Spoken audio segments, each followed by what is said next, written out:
The left's weaponization of language. Mr. Reagan. Leftist politicians, journalists, and academics try to confuse and manipulate gullible people into thinking that they are these progressive intellectuals and that they should be trusted to control the direction of the country and of the culture. Conservatives, we aren't like this. We're not trying to trick anyone.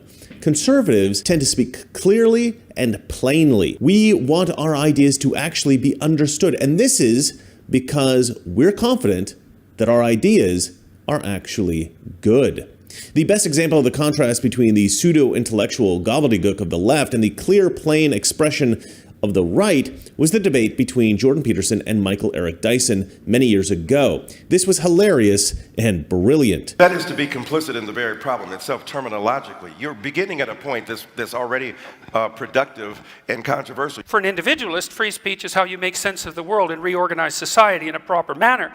But for the radical left-type collectivist that's associated with this viewpoint of political correctness, when you speak, all you're doing is playing a power game on behalf of your group. And there's nothing else that you can do because that's all there is. White privilege doesn't act according to quantifiable segments. It's about the degree to which we are willing as a society to grapple with the ideals of freedom, justice, and equality upon which it's based. If it's not diversity, inclusivity, and equity as a triumvirate that mark out the too excessive left, especially equity, which is in fact equality of outcome, which is an absolutely abhorrent notion. If you know anything about history, you know that. Then exactly how do we demarcate the too extreme left?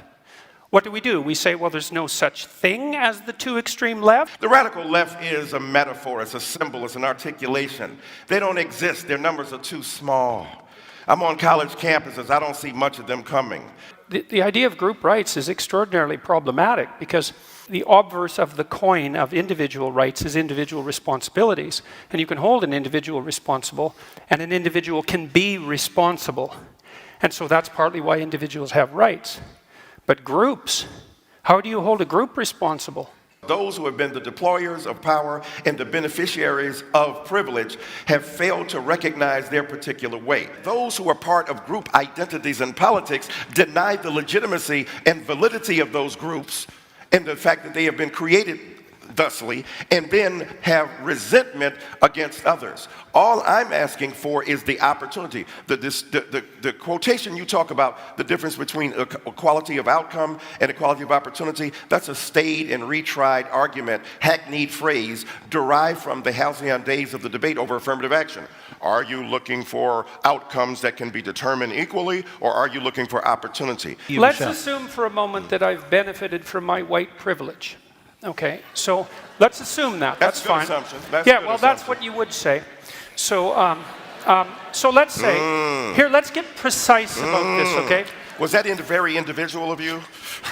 Let's get precise about this. Okay. Let's get precise. To what degree is my present level of attainment or achievement a consequence of my white privilege? And I don't mean sort of. I mean, do you mean 5%? Do you mean 15%? Do you mean 25%? Do you mean 75%? And what do you propose I do about it? How about a tax? How about a tax that's like specialized for me so that I can account for my damn privilege, so that I can stop hearing about it? Yes, I'm trying to corrupt them so they will be uncorrupted by the corruptibility that they've inherited. If we can agree, and we haven't, that the left can go too far, which it clearly can, then how would my worthy opponents precisely define when the left that they stand for has gone too far? You didn't like equity, equality of outcome. I think that's a great marker. But if you have a better suggestion and won't sidestep the question, so let's figure out how I can dispense with my white privilege, and so that you can tell me when the left has gone too far, since they clearly can. And that's what this debate is about political correctness. It's about the left going too far. And I think it's gone too far in many ways. And I'd like to figure out exactly how and when, so the reasonable left could make its ascendance again and we could quit all this nonsense.